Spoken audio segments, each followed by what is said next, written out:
Muchas gracias, Mauricio, y a la distinguida audiencia por dedicarme el tiempo voy a hablar de temas de sellos con sus usos postales. Se trata de dos emisiones provisionales que surgieron de la necesidad de tener timbres durante la transición de la administración española a la americana en Cuba durante la guerra hispanoamericana de 1898, ¿no? Y las áreas que voy a tratar están en el círculo que pueden ver ahí. La primera va a ser la de la derecha, el sello provisional de Jibara, del cual no se conoce mucho, es un gomígrafo. Y la otra que se ha estudiado por más de 100 años con gran detalle y se conoce prácticamente todas las piezas que existen, es la de la provincia de Puerto Príncipe. Primero que nada, un repaso rapidísimo sobre la guerra hispano-cubano-americana. La última insurrección cubana contra el gobierno español comenzó en febrero del 95. No hubo un ganador decisivo. Los cubanos controlaban parte de la isla, pero pocas ciudades. Y los españoles, en un intento de calmar la insurrección, le concedieron una autonomía limitada a las colonias Cuba y Puerto Rico y Santo Domingo y Filipinas en enero del 98. La autonomía en La Habana no fue muy bien recibida porque había muchos realistas y conservadores y hubo sin número de protestas en contra de la autonomía, lo que intimidó al cónsul americano Fitzhugh Lee en La Habana y en un momento de miedo le pide a Washington que mande un buque de guerra, ¿no? Un acorazado, y Washington inmediatamente mandó el Maine de Cayo Hueso a La Habana.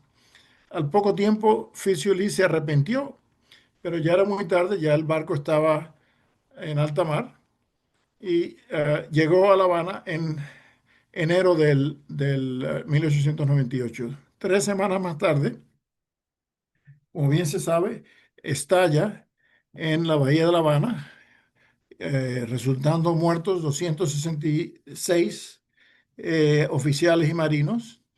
Y la investigación que se llevó a cabo sugirió que fue una mina externa, lo cual hoy sabemos que no fue el caso.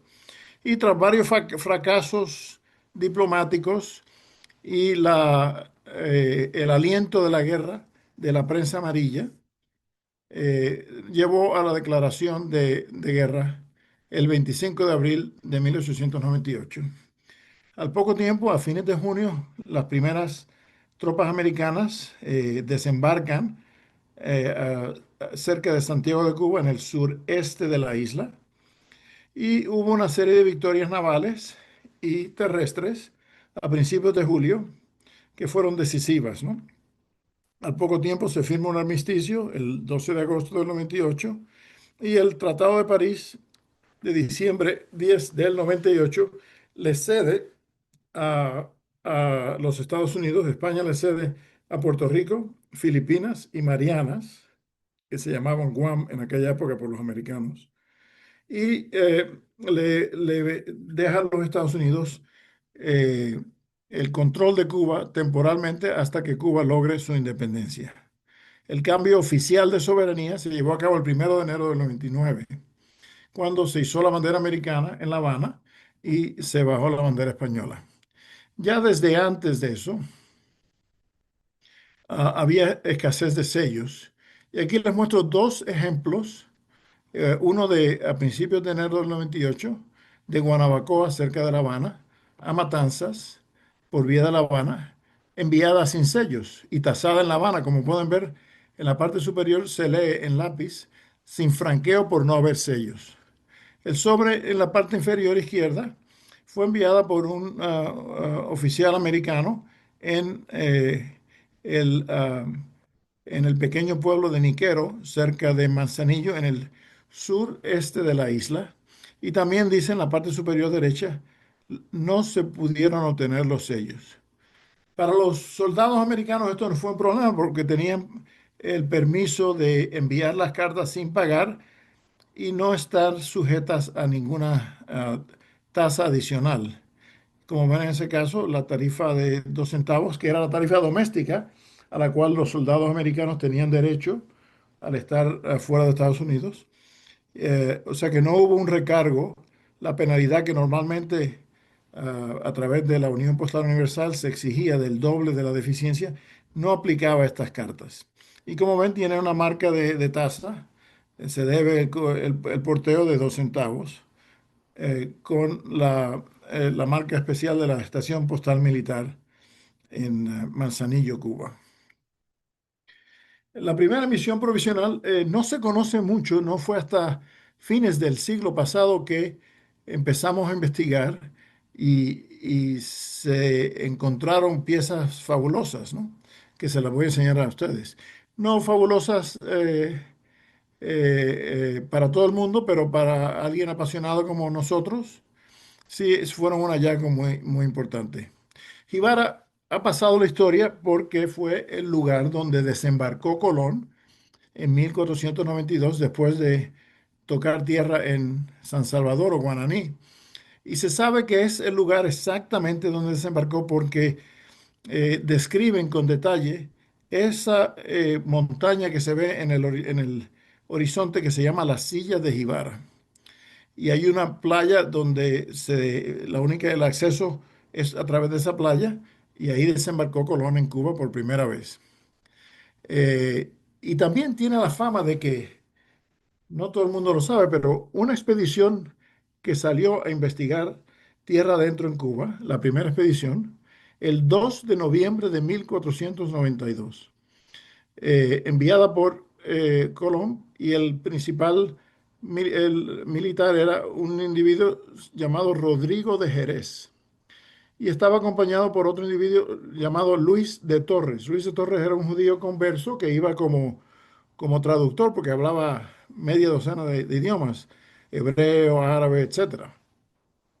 Y 2 días después de entrar, el 4 de noviembre, se describió por primera vez los hombres chimenea, fueron como lo describieron. Los europeos vieron por primera vez a los indígenas fumando y de ahí llevaron el tabaco a España, se sembró en Toledo.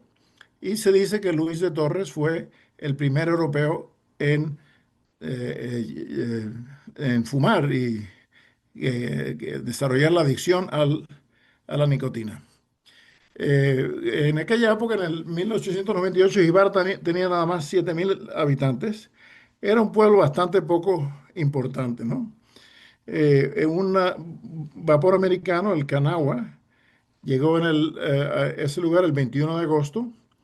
Y a principios de diciembre se crea la Estación Postal Militar número 7.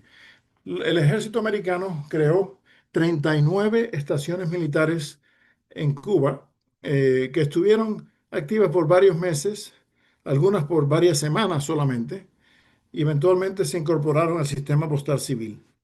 En el círculo que les pongo abajo a la derecha, ven las áreas que vamos a mencionar de esta emisión provisional de Jibara, que era un dependiente del departamento de Holguín, y Puerto Padre, un pueblito bastante pequeño, también está relacionado a esta misión.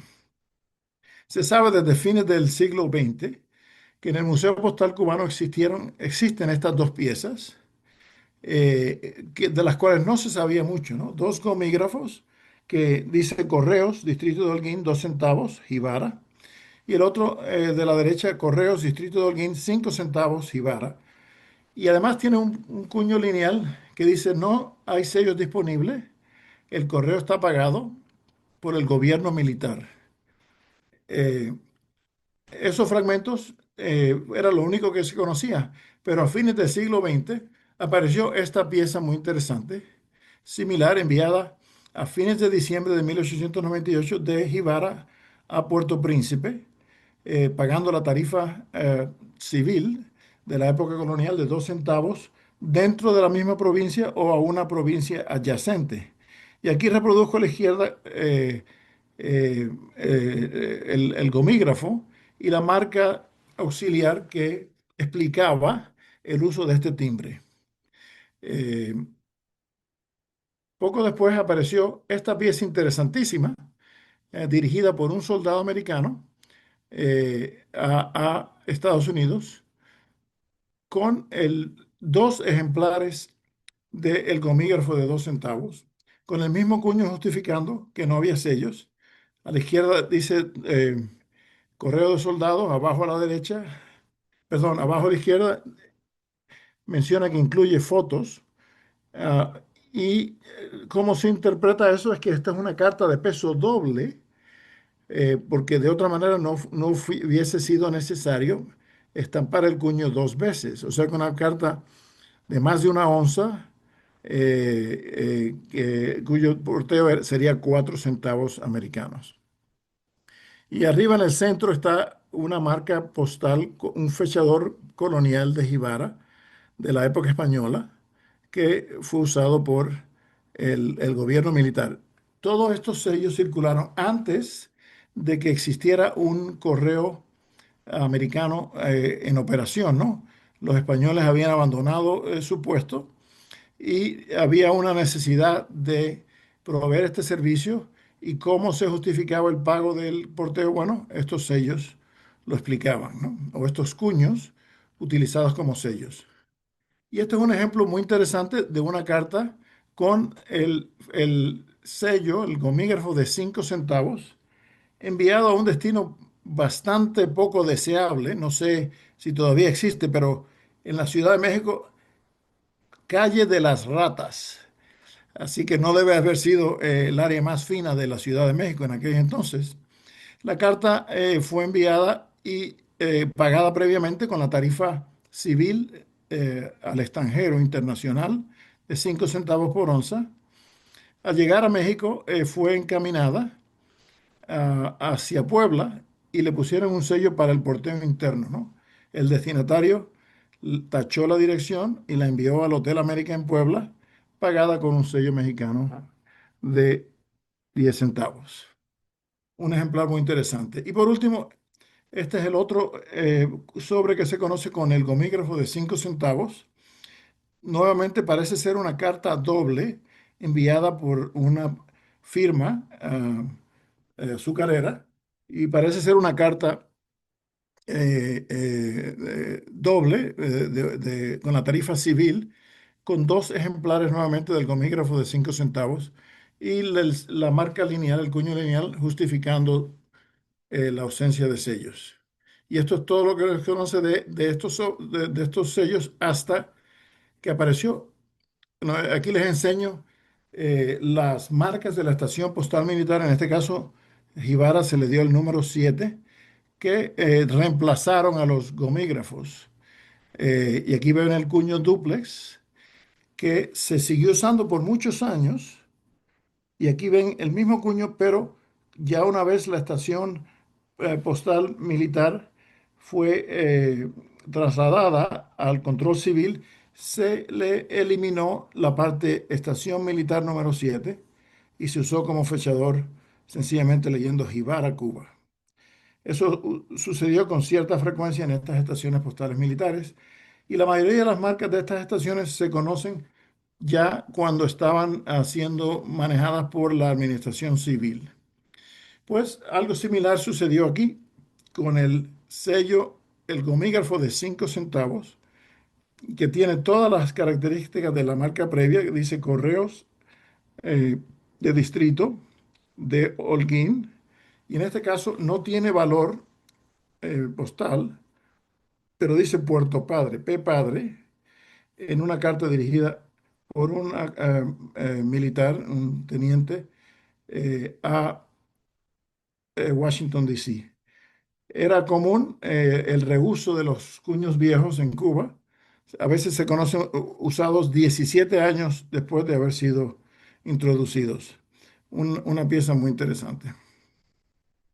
Y ahora nos movemos a la misión, la famosa misión de Puerto Príncipe, que se ha estudiado en extremo detalle por más de 100 años.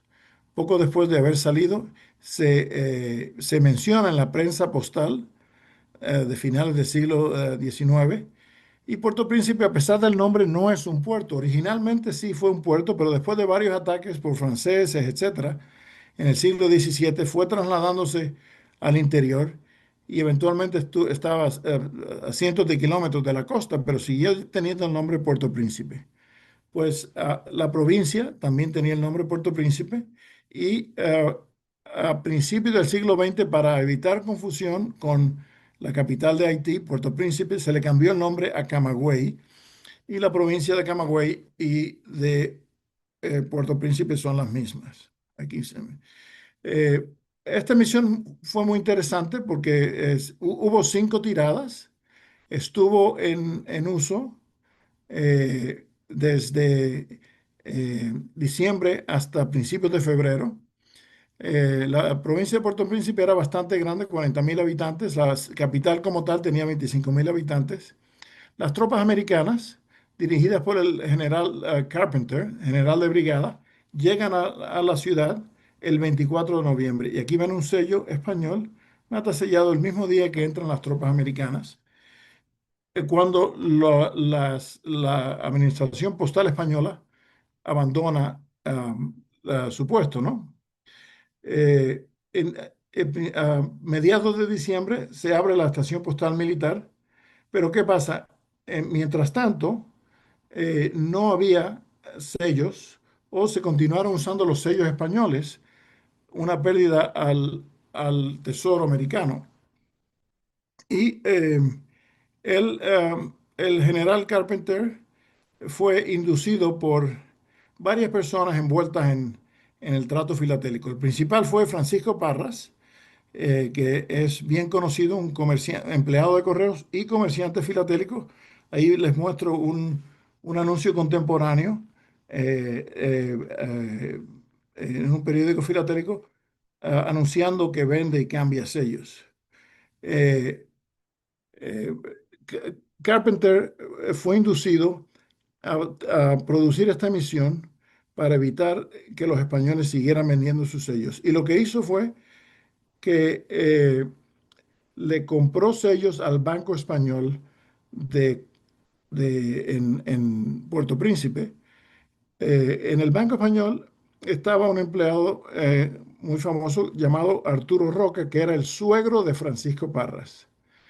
Y Francisco Parras y Arturo Roca convencieron a Carpenter y al general español que salía de la ciudad, López Recio Loinás, a producir esta misión.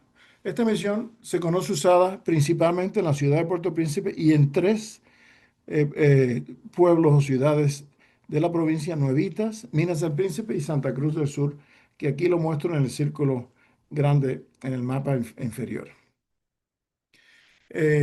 Se compraron sellos y se imprimieron o se sobrecargaron tipográficamente con una imprenta de pedal, Gordon, en el periódico Las Dos Repúblicas. Y debido al tamaño de la imprenta, nada más que se imprimieron tiras de 5 a la misma vez.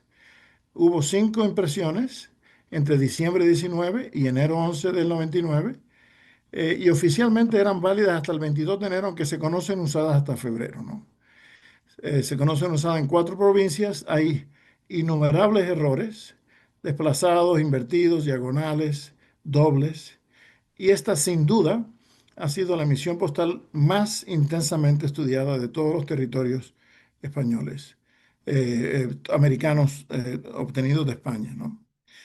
El problema fue que las letras de imprenta la obtuvieron Roca y Parras inmediatamente después de haber sido descartadas, ¿no?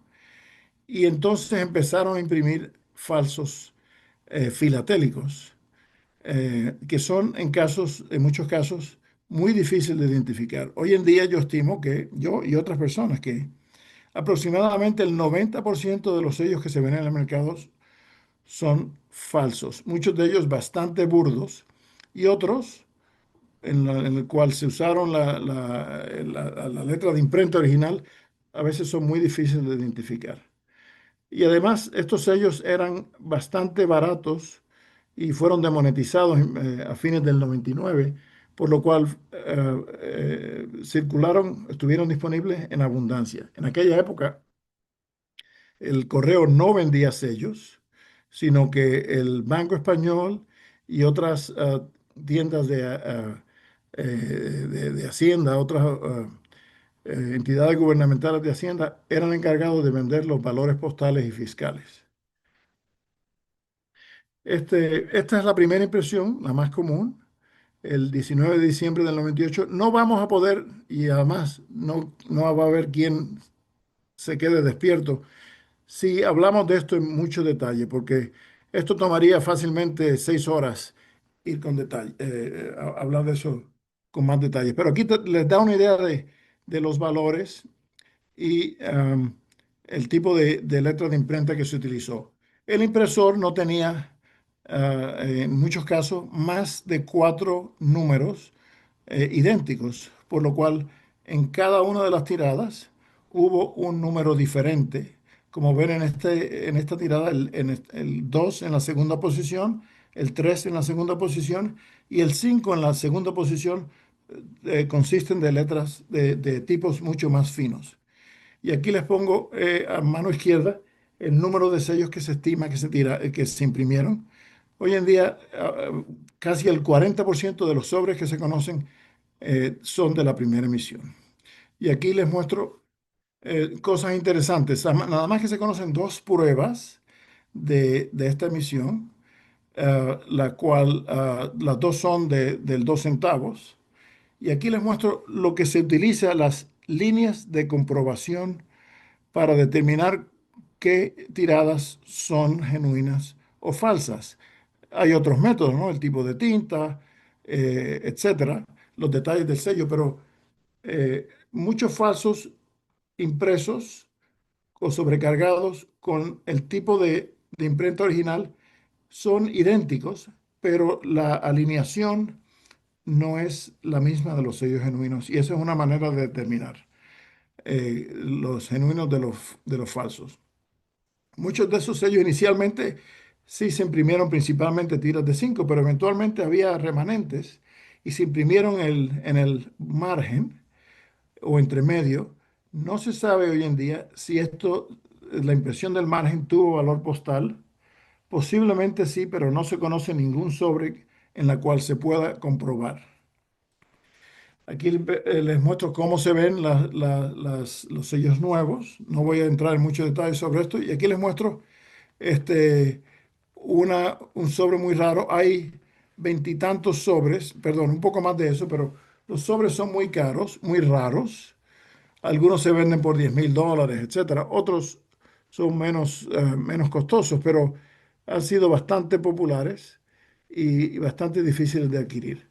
Y este sobre fue enviado por nada menos que Francisco Parras en Puerto Príncipe, el creador de la misión.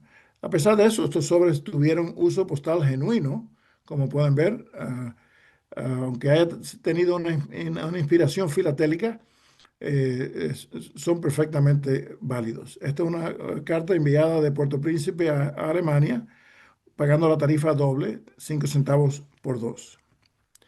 Esta es una carta sobrepagada interna dentro de la provincia de Puerto Príncipe, con una tira de sellos sobrecargados 2 centavos, con la sobrecarga desplazada hacia la izquierda, como pueden ver aquí. Y esto es uno de los dos recibos de correspondencia certificada que aparecieron a principios del siglo XXI, muy interesantes. Este va dirigido a Ecuador, Yagoracha, y otro dirigido dentro de Cuba, eh, y muestra un sello de la primera emisión de 2 centavos, eh, eh, eh, eh, pagando el recibo de correspondencia certificada. Y aquí vemos que estos sellos se usaron en combinación con con algunos sellos sobrecargados para uso en Cuba a principios de 1899. Este sobre está en la colección del Museo Postal Cubano, enviado en febrero del 99 de Nuevitas a Guanabacoa, cerca de La Habana, pagando la tarifa antigua colonial de 3 centavos para correspondencia entre provincias. Es interesante que en esta época subsistieron o se toleraron tanto la tarifa colonial antigua española como las nuevas tarifas de la administración americana. Aparentemente hubo tolerancia a un periodo de gracia en que se permitieron ambas. Y este es uno de los sobres más interesantes de esta misión, una combinación de los sellos que les mostré anteriormente, sobrecargados para uso en Cuba en 1899, más sellos de la misión de Puerto Príncipe. En aquella época, Karachi, hoy en día en Pakistán, pero en aquella época en India, es uno de los sobres más exóticos que se conocen. Y este paga la tarifa de certificado antigua de la época colonial de 5 centavos, más la tarifa al extranjero de la Unión Postal Universal de 5 centavos por onza. Evidentemente, todos los sellos fueron aceptados y circuló sin problemas. Y aquí les muestro varios ejemplos de la primera emisión, sobrecargas invertidas, tiras de sellos, el uso interno en una correspondencia civil, en una carta entre provincias.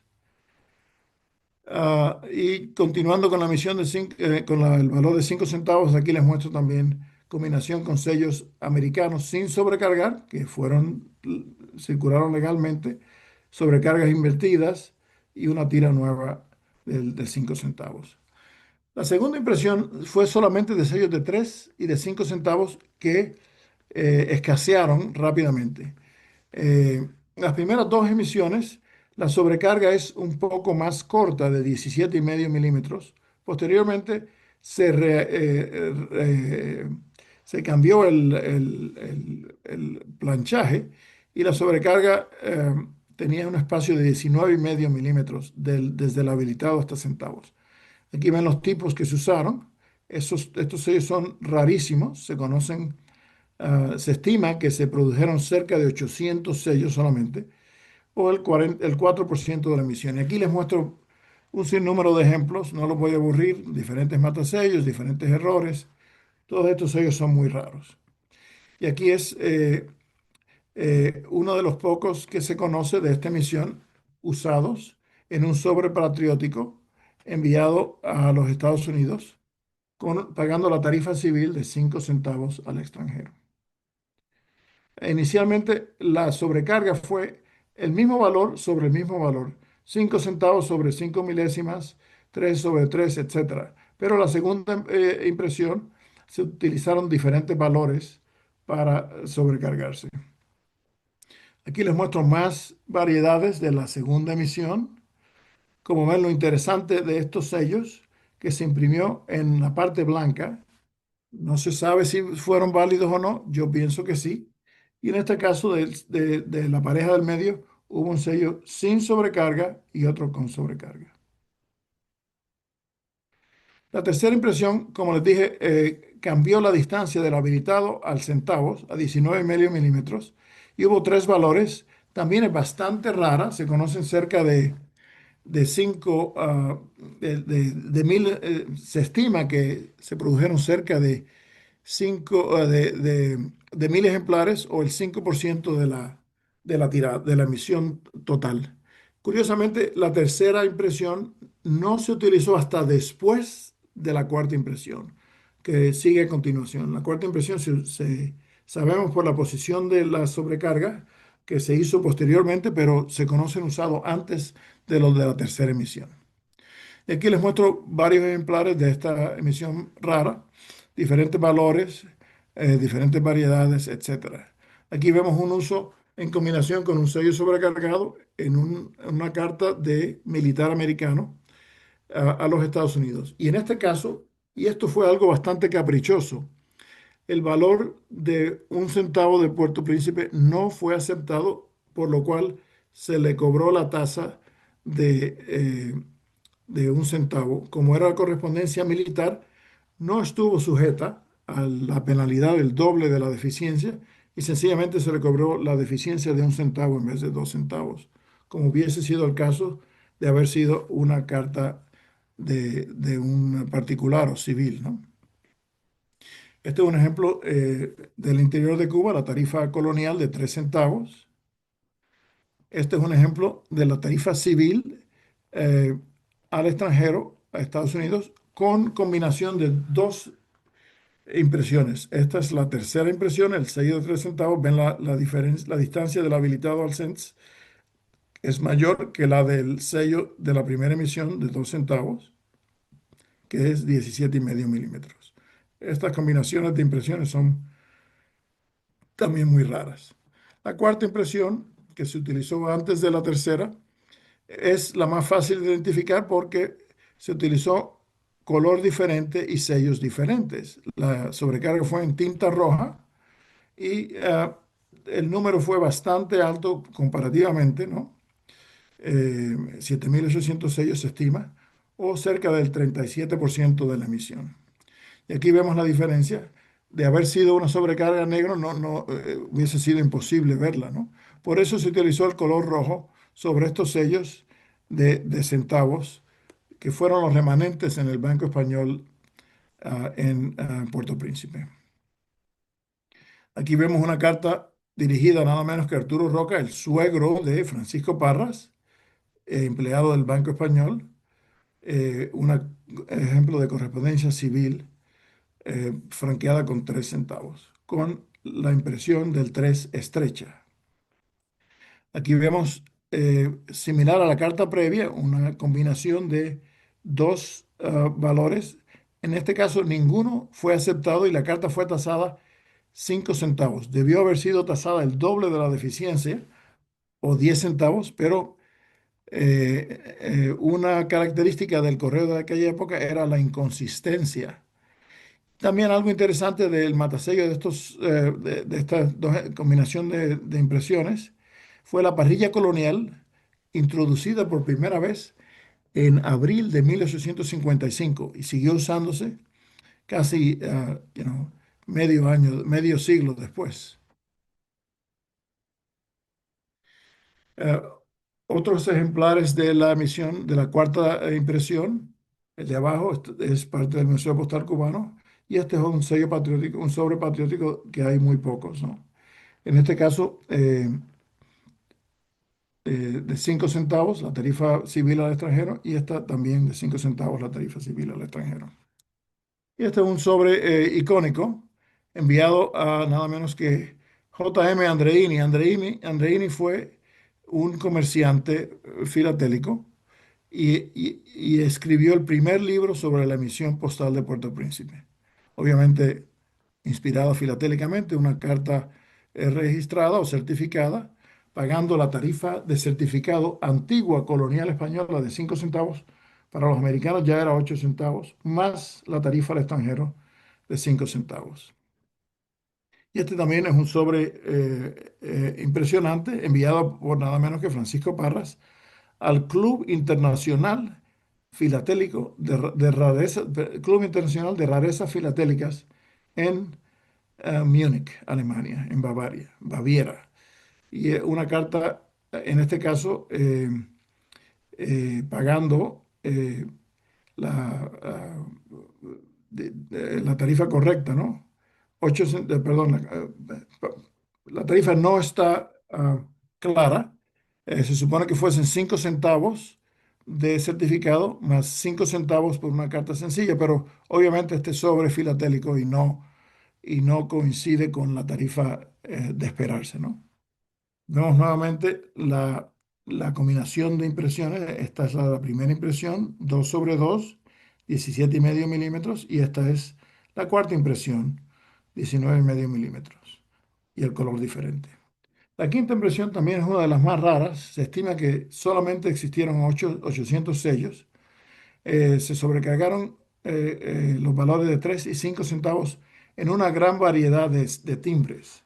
Se estima que solo el 4% de los sellos de la tirada fueron de la quinta impresión. Y como ven aquí, la posición del 3 y el 5 estrecho se movió de la segunda a la cuarta.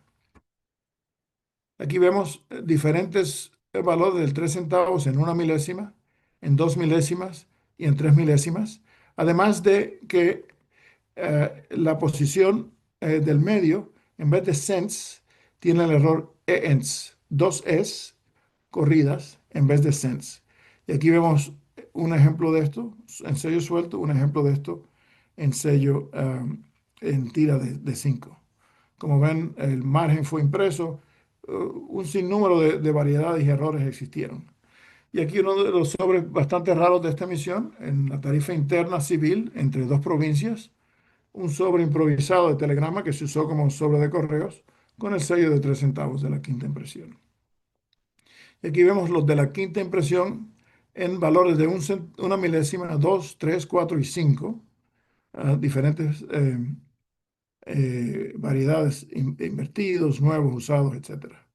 Y este es uno de los sobres más famosos. Creo que fue ilustrado en una emisión, en mi opinión, es un poco controversial que hizo el Correo Cubano en el 2015, llamada Las Siete Maravillas de la Filatelia Cubana.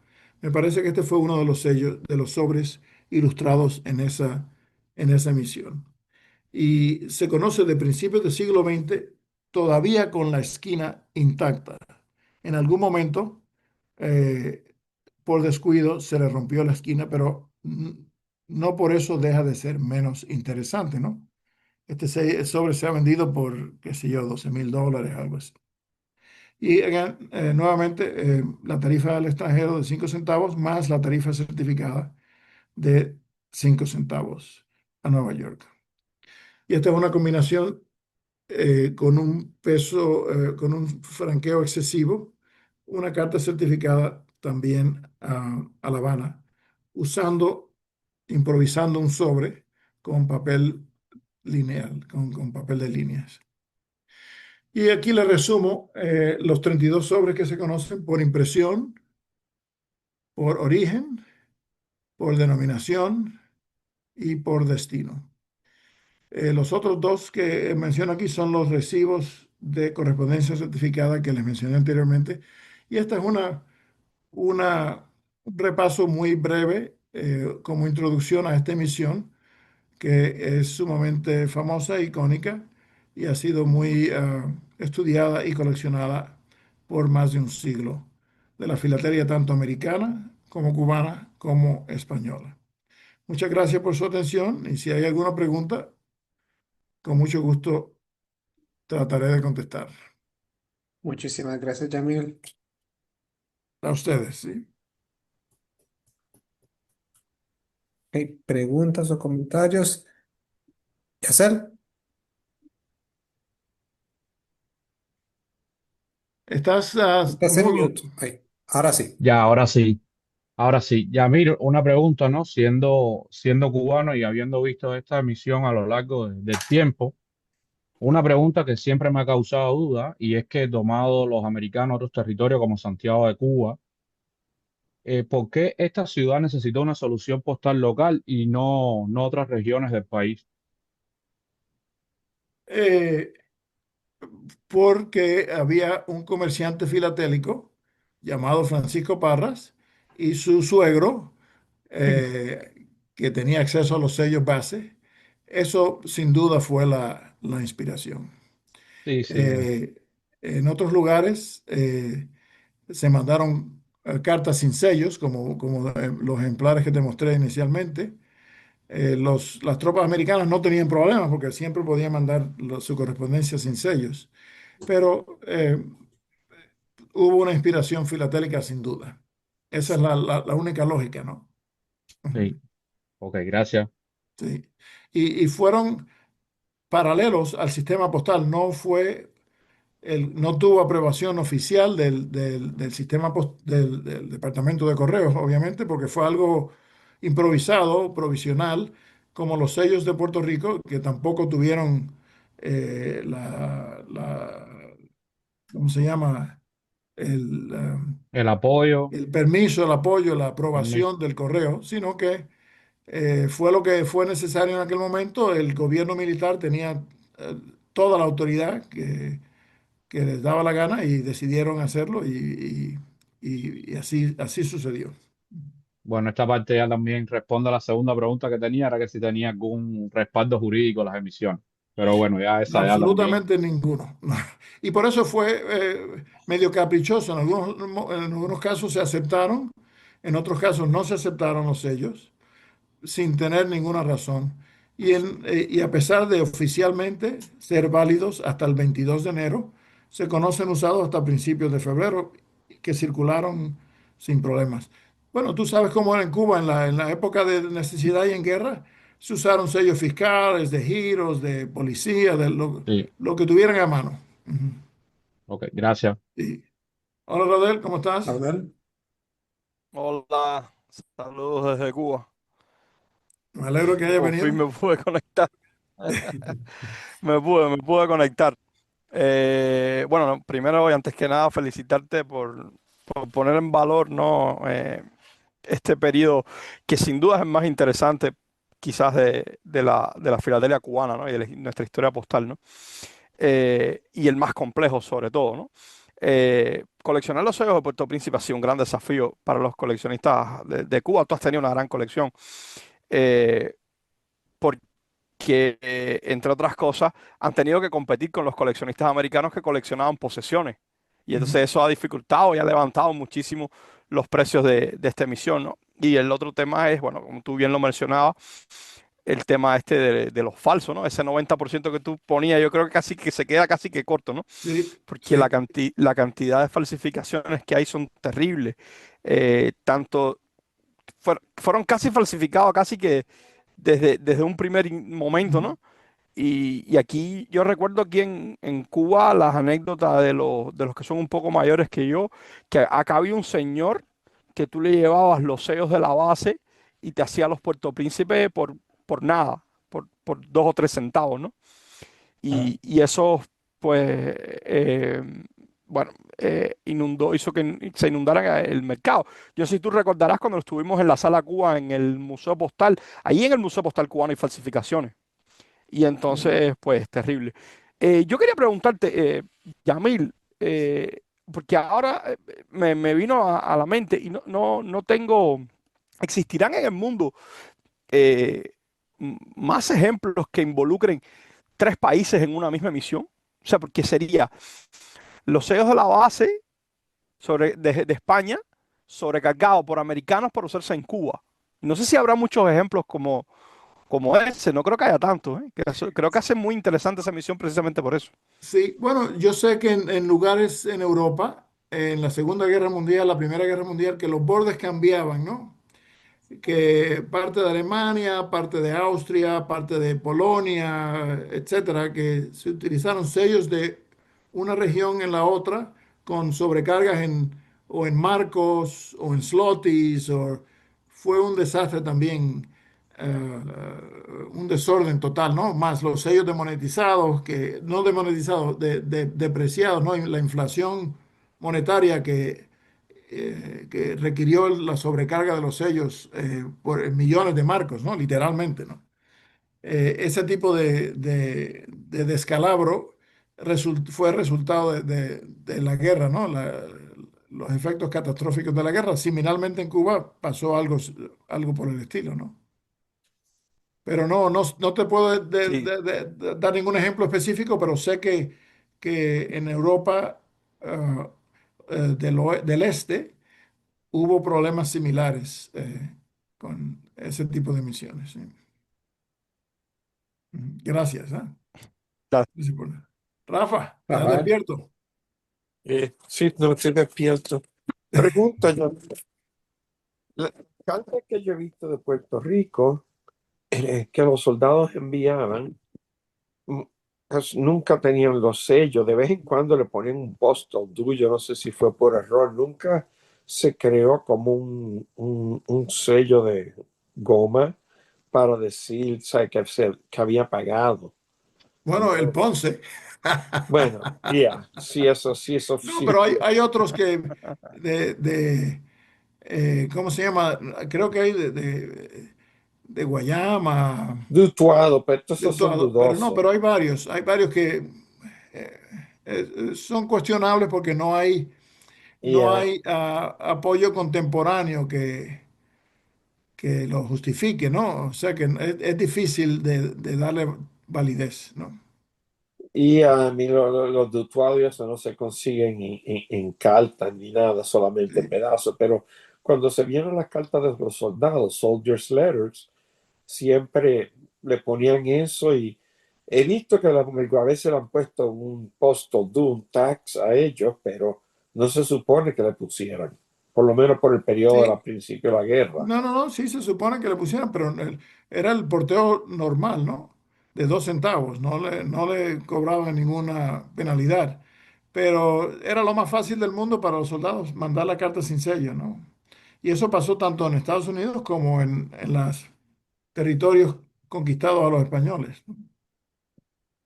So, alguien siempre tenía que pagar, no era así, Sí, nunca no era tuvieron 100% franqueo, gratis. no, nunca. Como en el gobierno español, todo el gobierno prácticamente, hasta iglesias, hasta partidos políticos, tenían franquicia postal.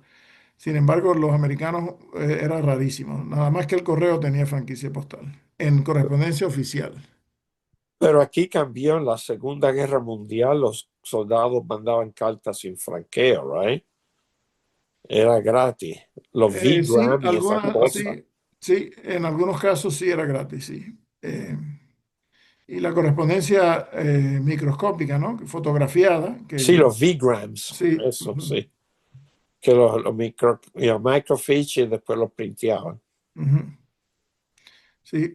Ok, gracias. Gracias, Rafa. Yamil, excelente charla como siempre.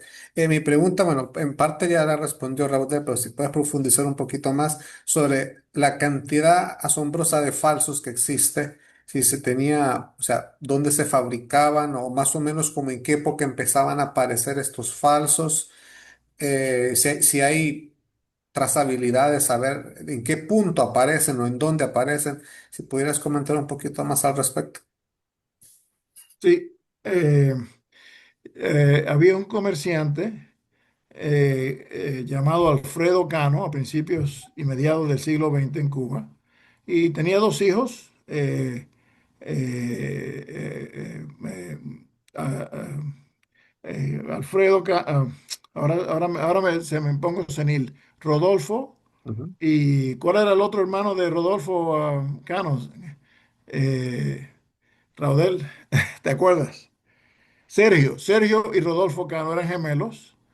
Sergio era el principal. Y me cuenta Sergio de niño Sergio. que, que Roca pasaba por casa, Arturo Roca pasaba por casa de su padre y hablaban de la emisión de Puerto Príncipe ujú, y cómo sucedió. Y inmediatamente fueron al periódico Las Dos Repúblicas, ujú, adquirieron el tipo de imprenta que se usó y posiblemente en enero del 99 o febrero del 99, siendo tan populares ujú, estos sellos salen reseñados en el Metropolitan Philatelist a fines del ujú. siglo XIX, Sí. inmediatamente fueron muy populares. Y entonces para llenar la demanda empezaron a imprimir y como los sellos base todavía se consiguen Ujú, baratísimos, ¿no? Porque fueron demonetizados y fueron sellos de milésimas sí. de pesetas, o sea, baratísimos a valor facial. Ujú. Bueno, los poco escrupulosos fabricaron los sellos y llenaron la necesidad del mercado, ¿no? Ah, Ujú. ya. Interesante. Sí, Gracias. gracias. Gracias a ti. Ajá. Sí, ok, ¿alguna? Hay recursos online. Sí. Ujú, Ernesto Cuesta tiene un website eh, que ilustra cientos de sellos de la misión de Puerto Príncipe para que los tengan de referencia, ¿no? Dime, Rodel. Ahora yo que me viene a la mente, es que una de las cosas que ha fomentado el mercado de los falsos, sobre todo de los más burdos, eh, es el hecho de que los originales son tan escasos y tan ujú, caros ujú, que resulta prácticamente imposible completar una colección de Cuba. O sea, es la realidad. O sea, completar una colección de Cuba lineal tiene un bache en el periodo este de la ocupación americana que es imposible de llenar. O sea, es casi imposible. Fíjate que en Cuba, cuando alguien te dice, tengo una colección completa de Cuba, es como si ese periodo no existiera en la filatelia cubana, ¿no? A cierto y determinado nivel, por supuesto. No existe porque las personas lo obvian, ¿no? Entonces, se ha generado todo un mercado de personas que llegan a pagar 3, 4 y 5 dólares por falsificación. Y entonces eso ha generado que existan burdos que estoy seguro, yo he visto algunos que estoy casi seguro que se hacen hasta con impresora. Y entonces eso ha generado que sigan apareciendo porque las personas con tal de tapar el hueco, porque no hay pasta para pagar, hay algunos ejemplares que son rarísimos, sobre todo estos de la quinta tirada y uno de estos del 3 sobre 2 famoso este, Ujú. que son muy escasos. Y entonces las personas están contentos de tener su álbum, aunque sea con falsificaciones, porque no van a tener nunca para pagar los originales, y están contentos de pagar 2, 3, 4, 5 dólares por algunos ejemplares para tener la colección, digamos, bonita y no tener Sí, ese bache, ¿no? Que siempre va a existir prácticamente en casi todas las colecciones. Ujú. sí, tengo un amigo americano que colecciona el mundo y su parte de Puerto Príncipe debe tener uno o dos genuinos, ¿no? Y el resto tiene 50 sellos que son burdos, falsificaciones burdas. Pero es Una interesante, por ejemplo, pregunta, el provisional de Jibara, Echanagucía mencionó los dos sellos esos, que los fragmentos que están en el Museo Postal, hablamos de eso. Ignacio Prats encontró el primer sobre ese que les mostré de luto, lo mandó al Philatelic Foundation, dijeron no tenemos opinión, pero empezó a salir información, aparecieron dos, tres, finalmente cuatro sobres, que en mi opinión son maravillosos, ¿no? Pero no muy conocidos, no se comparan con los Puerto Príncipe, ¿no? Pero son mucho más raros que los Puerto Príncipe. Y es posible que sigan apareciendo, porque la gente no sabe lo que tiene, ¿no? Y no, dirigido al extranjero, parece un sobre con un cuñito así que no tiene ninguna, no es muy atractivo, pero no deja de ser muy raro. Dime, Yacel. Hola de nuevo. Ujú. No, como decía Raúl, es bien difícil completar el periodo de intervención en Cuba y es lo que dice Raúl. En mi caso, yo tengo una hoja impresa con ellos, porque o compras un falso o pagas un valor alto en ellos. De Colonia me falta un sello, que es la y un cuarto, la más complicada de conseguir, que es la más difícil. República la tengo completa, ya estoy trabajando en errores y estas cosas en la República, pero intervención está sin tocar. Los sobrecargados de americanos y ¿cómo se llama? El mensajero azul. Pero la parte de Puerto Príncipe es imposible de completar Claro, claro. a un nivel alto. Claro, para la mayoría de mortales, para la mayoría de mortales, de la intervención con lo que más vas a poder soñar es con tener tu mensajero azul y poco más, ¿no? Sí, un poquito A lo mejor más. algún Puerto Príncipe esto de la primera emisión y quizás desde la cuarta y tener alguno que puede salir relativamente económico, pero ya el resto son 3, 4, 5 y a partir de ahí empiezan las cifras a ponerse serias y alguna Sí, que levanta los $1000, ¿no? sí. Y entonces ese No, mercado del coleccionismo americano que coleccionan posesiones, por mucho que la filatelia cubana esté en baja, porque la filatelia cubana, el mercado, ¿no? De la filatelia cubana, de algún material de la filatelia cubana, no es el mismo de antes, ese mercado que implica al coleccionista americano, porque coleccionan posesiones, pues desgraciadamente, para los que coleccionamos Cuba siempre mantienen los precios en un estándar que para la mayoría de nosotros es intocable. sí, es difícil. una Y además que, pregunta que siempre he tenido es que he visto muchos de los Puerto Príncipe on piece, con el pedacito del sobre, Ujú. pero no completo. Hay pero mucho. La mayoría que he visto en la tienda cuando trabajé por años en Puerto Rico eran así, tenían parte del sobre, pero no. sí, hay muchos genuinos, ¿no? Pero en aquella época no se coleccionaban casi los sobres, ¿no? Ujú. Había coleccionistas famosos que compraban un sobre espectacular y les despegaban los sellos, ¿no? Una cosa. Pero le cortaban son como cortados. Tú enseñaste unos cuantos así. Sí, sí, yo tenía muchos de esos. Y no solo son caros, es que en muchos casos no aparecen por décadas, ¿no? Por ejemplo, el sello, el sobre a Karachi lo vendió Peter Robertson en su subasta en el año 89 y no ha vuelto a salir, ¿no? Yo estúpidamente no lo compré porque o pagaba la casa o pagaba el sobre. Pero Y tan No, no es estúpido. estúpido tampoco. Si no se puede, se puede. Si no se puede, no se puede. sí, sí. Pero bueno, ya lleva varias décadas en alguna colección, ¿no? Ujú, Ujú. ujú, ujú. Sí. Así Ah, que Perdón, señor Jamil, ¿Estados Unidos tiene un código postal o tiene una normativa para cuando tiene todas las bases militares, cómo se maneja, digamos, con ese tipo de correo? sí, ha cambiado en diferentes periodos, ¿no? ujú, En la guerra civil era diferente a la guerra ujú. hispanoamericana, era diferente a la Primera Guerra Mundial, la Segunda Guerra Mundial. Pero sí, Y en eso este caso, sí, se ha estudiado bien. Yo lo he sintetizado, tengo un libro que ahí me está haciendo publicidad Mauricio, que explico cómo funcionaba el sistema, etcétera.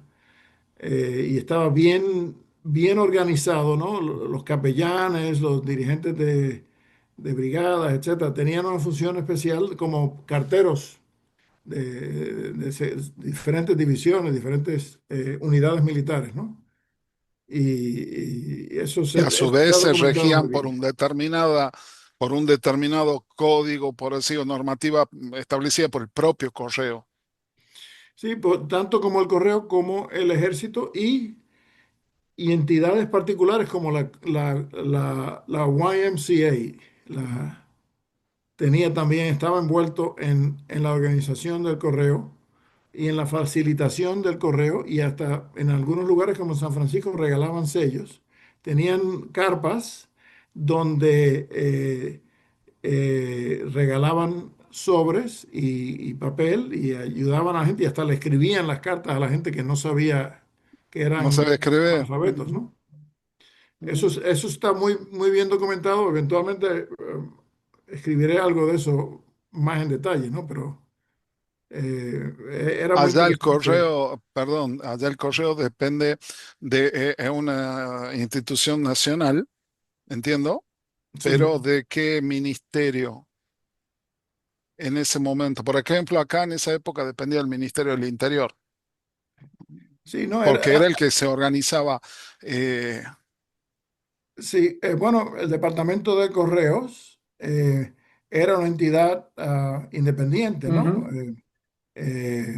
Cuyos Siendo del fondos Estado venían Nacional, un directamente, ente autárquico, perdón, un ente autárquico, sí, siendo de la nación. sí, Ujú. cuyos fondos los daba el Congreso. Por ejemplo, Ah, cuando se declaró la guerra, el Ujú. Congreso aprobó una apropiación de $50,000 para financiar el correo militar, ¿no? ahí está. Porque eso supuso un aumento de la necesidad. Algunos campamentos militares tenían 50 y pico de mil soldados, más Ujú. grandes que muchas ciudades. Y eso requirió el establecimiento de varias oficinas postales dentro de los campamentos en Estados Unidos para manejar el volumen de correspondencia. Y eso eran soldados lejos de su casa que no tenían nada que hacer, nada más que marchaban varias horas al día y el resto del día escribían cartas, recibían cartas. Mm. Para que tenga idea, el campamento más grande, campamento George Thomas en Chickamauga, en Georgia, el primer fin de semana de abrir el correo, manejó 120,000 cartas en un fin de semana. O sea que imagínate el Wow. volumen Ujú. que tuvieron que manejar. Era de locos, ¿no? Tenían vagones de tren especializados que llevaban la correspondencia en vagones de tren, una de entrada y otra de salida. y algunos correos tenían 18 empleados de correo para manejar eso, trabajando de día y de noche, ¿no? No, Y no, eso era, sí, de hecho creo ah, haber visto una película los otros días, Triple Ocho, creo, que era un escuadrón, ya en la Segunda Guerra Mundial, no, ujú. no en la época que describe usted, que las mujeres, debido al Sí, sí, problema que había de el manejo técnico y administrativo del correo, que de ahí venía un poco la pregunta, era que ellas se ponen a organizar y exacto, de la desacreditación que tenían por el color, hasta por el color claro, de claro. piel, qué sé yo, todo ese tipo de cosas, eh, les terminan organizando todo y terminan no solamente muy respetadas, muy linda la película, ¿no? Sí, sí, no, y es verídica, Ujú, basado en hechos. Pero, digamos, lo que sí pensaba de que era, en algún momento se deja entender que es el mismo, los mismos militares que, bueno, sí, toma estas cartas, tengo la obligación, pero no, no seguían una normativa del correo. Si ya estaba la normativa, acá se le dice el código postal, bueno, era eso,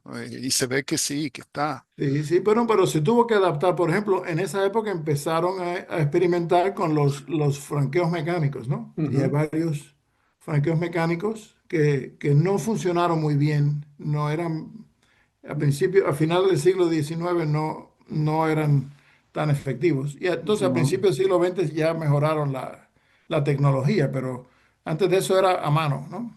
ujú, Era mano, ¿sí? ¿No? Ujú. Un sobre a la vez, sí. ok. No. ¿Alguna otra Gracias. Eso, pregunta? Ah, los Hamden Cancel se dañaban Sí, sí, mucho esa sí. máquina. sí. Ujú, Se estaban rompiendo todo el tiempo. Por eso las quitaron Sí, en pero los Puerto Hamptons eran Rico. mejorcitos. Los primeros eran aún peor. ¿Cómo se llama? Ahora se me olvida el nombre del fabricador, pero que se conocen nada más que un puñado porque no sirvieron, ¿no? ujú, Ah, ok. Hechas en Puerto Rico. lo más seguro. Ok. ¿Alguna otra pregunta o comentario? Yamil, lo miro manos en alto, así que nuevamente felicidades por la charla, muy interesante como siempre. Gracias, amigos. Hasta Muy pronto. bueno. Nos vemos en Boston. Perfecto, Antes de eso, en esta charla, pero bueno, espero verlos a todos en Boston. perfecto. Gracias a todas por venir. Y el día